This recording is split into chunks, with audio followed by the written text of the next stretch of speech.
Bum bum bum bum ba da da dum bum bum bum bum ba da da da dum dum dum dum da da da dum da dum da dum dum da dum dum dum dum da da da dum da dum dum dum da da da dum bum bum bum ba da da dum bum bum bum bum ba da ba da bum bum bum bum bum bum bum bum bum bum bum bum bum bum bum bum bum bum bum. Let's start the show. If you're watching on Instagram, be sure to tune in into the YouTube channel instead because you'll see graphics and other cool things, and it will mess with your head.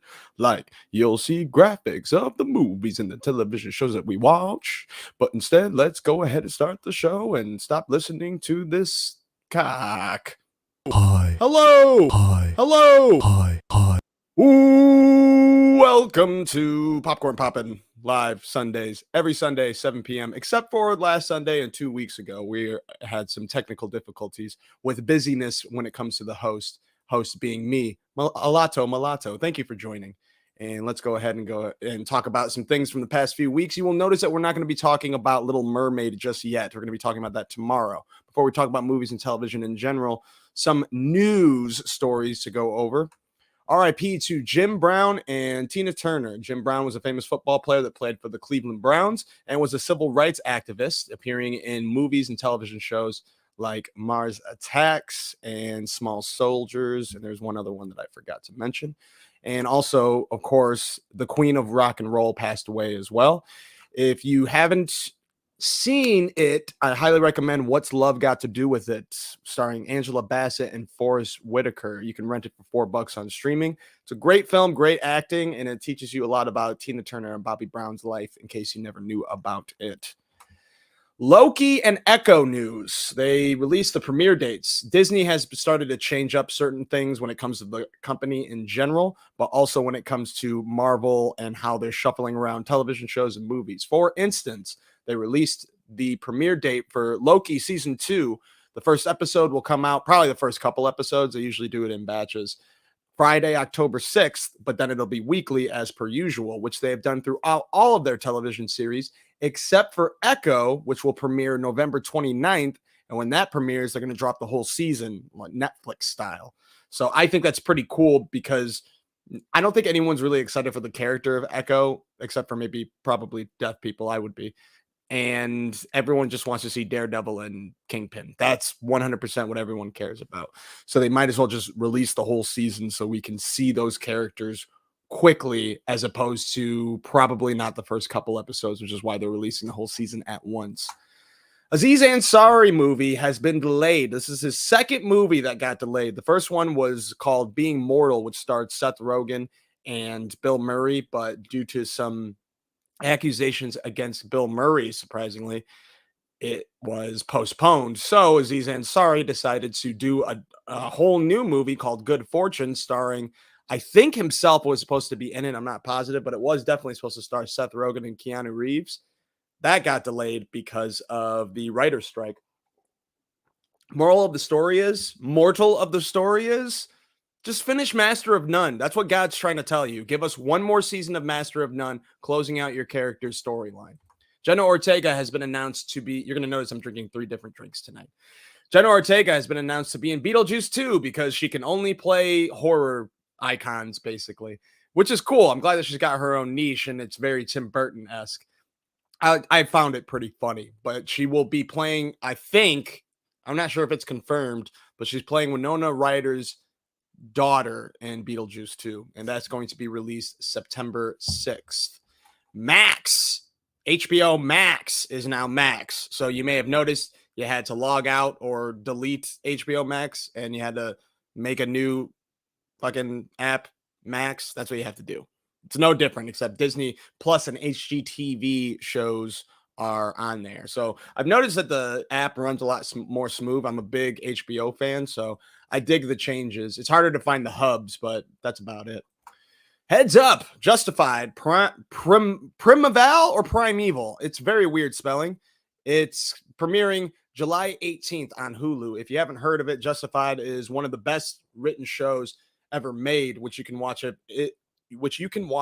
in its entirety on Hulu right now. They're making a miniseries, basically. I'm not sure how many episodes it is, but it will be premiering, I believe, on FX and then Hulu the next day on July 18th. So now's the time. I know July's a long time away, but this is the heads up category for you to get time to catch up before this miniseries comes up. So watch that on Hulu, Justified. All right, this working on. I'm gonna have new like topic like sing songs. Like this is the recap batch. In this category, we're just gonna recap some television shows that I'm watching currently that I will either tell you is popping enough for you to watch or just me to complain about out loud. But we're gonna try to get through these quickly. Class of '09, Wednesdays on Hulu. A class of FBI agents set in 3 distinct points in time who grapple with immense changes as the U.S. criminal justice system is altered by artificial intelligence. The show stars Kate Mara and Brian Tyree Henry. I watched it specifically for those two. And this is definitely a background show that I don't know if I could say is poppin', because it's kind of boring. There was one really fucking good scene in episode 2, I believe, involving Brian Tyree Henry's wife's character in a driveway. If you know what I'm talking about, that was like the best scene of the show. But everything else is kind of draggy. But you can check it out yourself Wednesdays on Hulu. I think it's a mini series as well. This is definitely a mini series that I do consider is poppin'. It's called White House Plumbers. Mondays at 9 p.m. on Max. However, I do think they only have one episode left. This is a mini series that centers on the Watergate buffoons played by Woody Harrelson and Justin Theroux. Hilarious show, very wacky, although the last episode ended kind of dark, but I'm excited to see what else it brings. The Citadel, this is another background series that's action-packed, but you kind of just don't care about what's happening.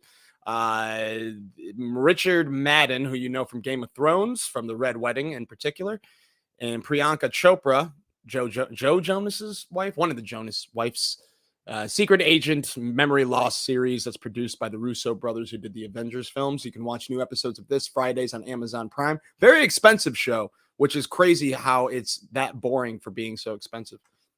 Fatal Attraction, Sundays on Paramount Plus.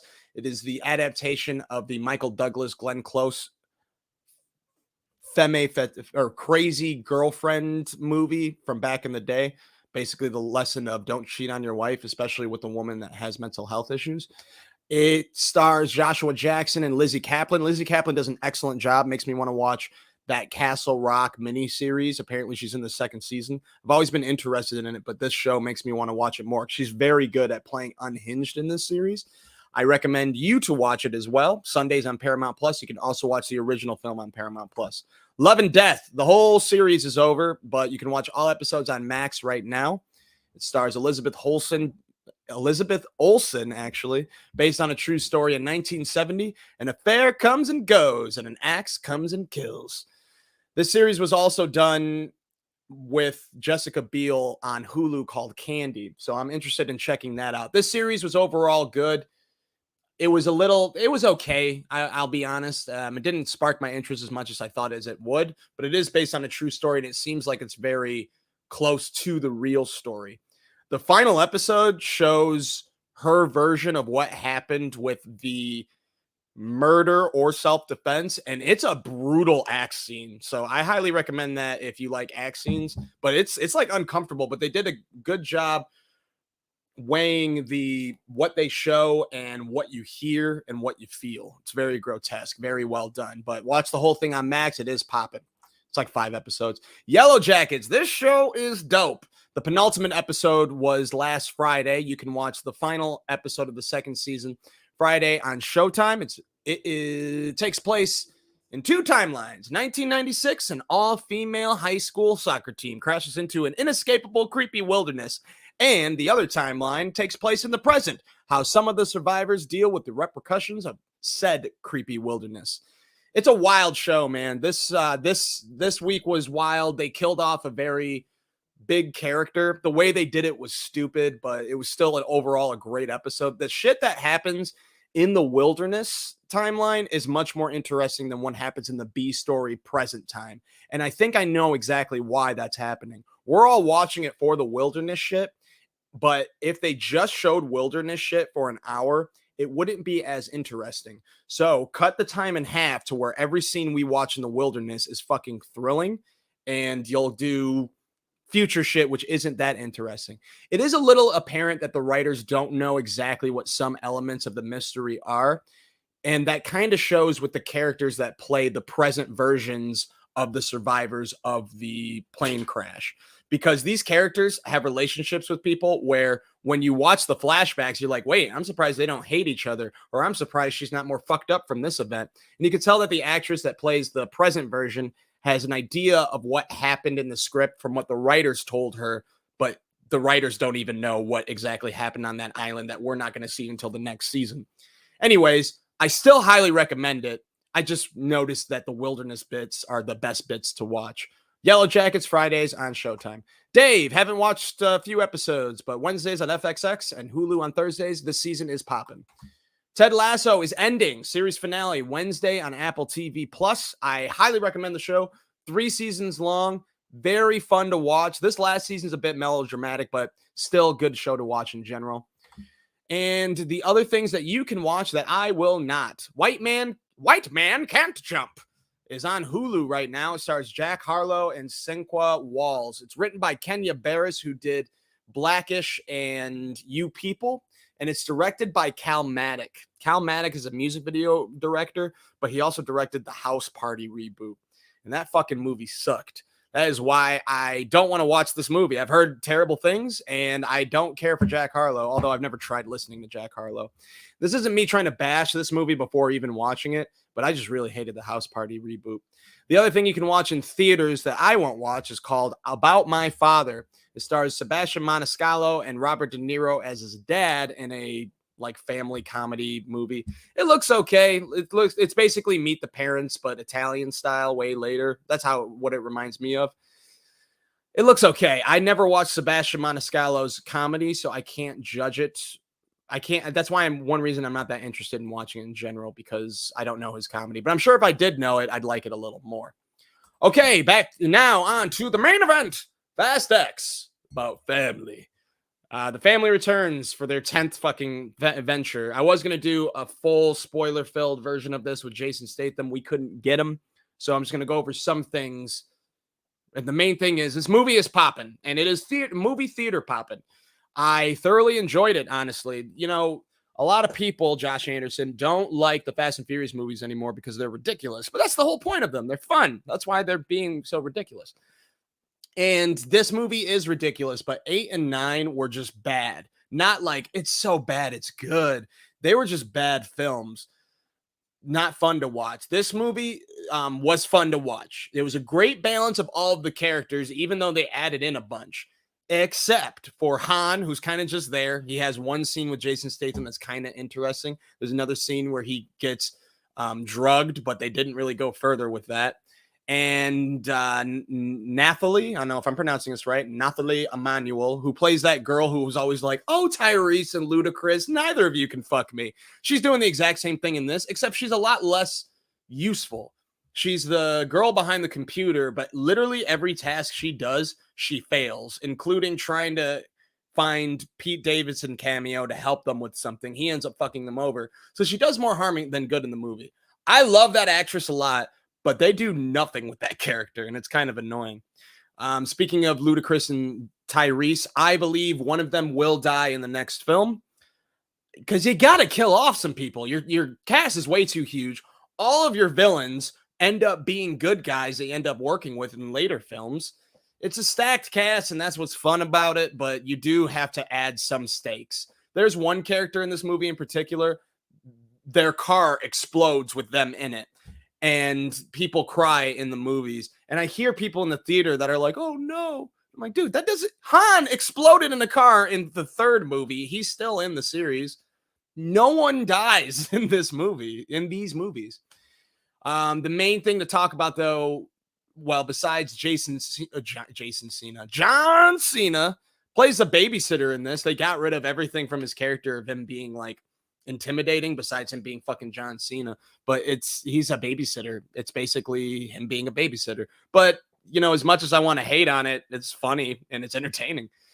And Jason Momoa plays the big bad in this. They already announced that it's very apparent that they're going to make at least one more movie, but there's rumors that they're going to make two more movies. And I think Jason Momoa may introduce another villain that he's like working for or something. But he plays a great villain in this. You're either going to love him or you're going to hate him because he takes some really big risks when it comes to acting.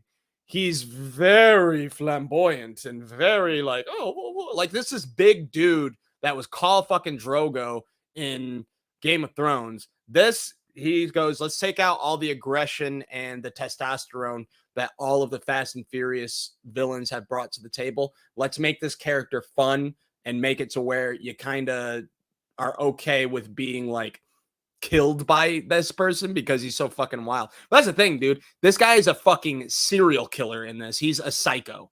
And they did one scene that was a little too far, like where you're like, this seems kind of misplaced. But the character is much more interesting as a villain than they've done with any of their villains, except for Too Fast, Too Furious with the dude from Yellowstone. He was a dude that put the bucket on the guy's chest, and there's a rat in the bucket, and he heats up the bucket, and the rat has to, yeah. Anyways, every villain has been boring. Jason Momoa is interesting. I saw this with Mike Deere, and I have to credit with him noticing that it's basically the Joker. Jason Momoa is the Joker of Fast X. Speaking of superheroes being in Fast X, besides Aquaman, Captain Marvel's in this. Brie Larson, very underused. We'll give you a tiny little spoiler. Nothing. It's not even a spoiler. It's just a scene that happens that doesn't pertain to anything that happens in the future of the movie or movies. Brie Larson gets shot in the shoulder. She's on the ground. She's like, oh, Vin, Dom, sorry. Oh, Dom, go get him, Tiger. And this long scene of him picking her up and carrying her to the car. She got shot in the shoulder. Why is she being carried? Silly. I know I'm hating on the movie. It sounds like I am. I kind of am. It's ridiculous, but it's a fun movie. Go to the theater and go watch it. Give them your money because it is fun, I have to admit. You can watch 1 through 6 on Hulu Live. You can rent 8 for $4. You can watch 7 on Peacock, and you can watch 9 on HBO Max. I know it's all over the place. Oh, and one other thing I will say about it, it is more of a direct sequel to Fast 5. So keep that in mind. The Machine with Bert Kreischer and Mark Hamill. If you know Bert Kreischer's comedy, he has a very famous stand-up bit that made him very famous called The Machine, about him on a class field trip dealing with the Russian mob. It's a very, very great stand-up bit. It's a wild story, and he decided to make a movie about it, and he plays himself, currently famous. They do flashbacks of the comedy bit, and it's him getting like kidnapped again by the Russian mob to deal with the wrongs that he must now right. I love Bert, and Bert is a very, very positive person. He's a very positive person in real life. And he doesn't do much acting. And this is a movie he was very excited about. I'm very excited for him. And I hope this movie does very well in the box office, even though it's going against Little Mermaid. I must say, it wasn't popping very much for me. I have to be, for the whole point of the show is for me to tell my honest opinion. So I'm not hating on the movie, but here is my qualms with it. One, Bert does this a lot. I don't want Bert's character to be the, oh my God. It's just, it's repetitive throughout the film. I kind of want to just see him be a drunken crazy man, or where at the end he decides to become the Machine and start whooping ass like crazy. Yeah, just do that throughout the movie, guys. That's all we want to see. But the thing that really dragged the movie in general were the flashback scenes of him in Russia.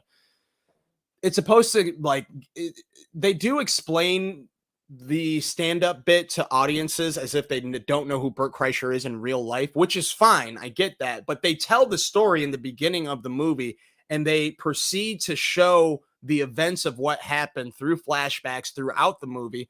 And the flashback scenes are really boring because you know what happens, and it's not that interesting. I don't know.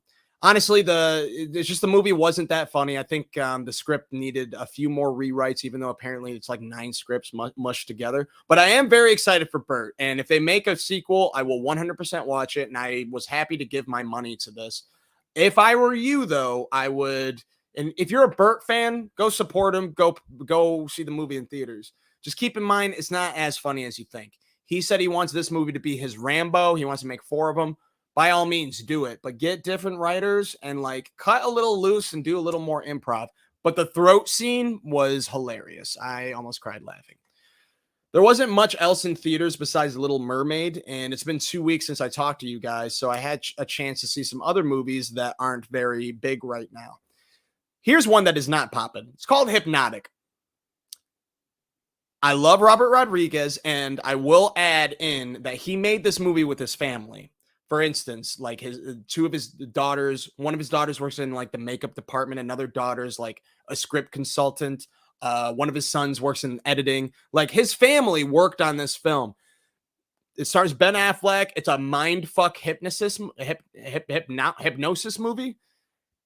And I'm trying to be nice. It's terrible. It's so bad, but it's so bad it's good.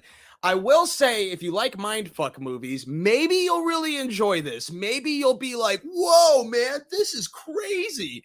Because it flips the script a few times. To me, a laughable amount of times where you're like, what the fuck is going on? Oh, so he's hypnotized. Oh, so this all isn't real. It's wild, wild movie. It's laughable, but it's like it's purposely laughable. And I know Robert Rodriguez has done purposely laughable before, but I don't think it's on purpose this time. So keep that in mind, because it's fucking, I recommend everyone to watch it so you can form your own opinion. Even if you hate it, I think you'll like it because it's so fucking bad. But I love Robert Rodriguez. I just don't know if he's got it anymore. Hey, he was working with his family on a movie. Good for him. To Catch a Killer, starring Shailene Woodley. I won't really go over the plot. It's about catching a killer. She's a police officer, a beat cop that the movie opens with a sniper. Sorry for saying the ums. The movie opens up with a sniper attack of like 29 people in random spots, and her and an FBI agent are trying to hunt down the killer. It's actually really well made. It's a little preachy about how the system sucks and yada, yada, yada. But I was very, very proud of her. I'm not that familiar with her acting because I know she did more of like teen heartthrob movies back in the day. But I do believe that she's a very good actress, fucking gorgeous as well. But I do recommend the movie if you like good filmmaking when it comes to cinematography and dialogue. But again, it is a bit preachy. But it's a very smooth film and she's very good in it. It is available to stream for like, I don't know, like $7 or something. Another Shailene Woodley movie that came out to stream, which you can rent right now, which I do not recommend. It's called Robot. Great premise. Check out the trailer. It's a poorly made film with a very good pitch, but not good execution of the script or a lot of other things. She was great in it. She's stupid hot in it too. Jack Whitehall, I'm not sure about his acting. His acting was all right. I don't know his comedy, but he seems like a very funny guy. But the movie was just not funny. I laughed maybe 2 or 3 times, but the idea is it takes place in a future where we rely on robots a lot. You are not allowed to use robots that look exactly like yourself. It's punishable by like fucking death. Jack Whitehall uses his robot to go to work as him, to live life as him in the public eye. Real human Jack Whitehall goes to a skating rink, meets a girl, and goes, oh, she's hot. I want to fuck her. He sends the robot out to do dates with her. And then when they're like ready to have sex, that's when the robot and him switch and he has sex with a girl. And he does this with a bunch of girls to where he has like an agenda of girls he's going to sleep with as his robot goes on all the dates and works for him while he plays video games. So he's a scumbag. Meanwhile, she uses her robot. No, okay. She goes on dates with a bunch of rich dudes and gets them to buy stuff for her. She does not fuck them. But she's always like, no, we'll have sex soon. We'll have sex soon. Okay, we'll have sex tomorrow. And then she uses her robot. So I know there's a long explanation for a movie I'm not recommending, but it was a really good idea for a movie. The twist is the robots meet, the robots fall in love, and later on, the humans will fall in love chasing their robots. Scumbags and robots love, blah, blah, blah.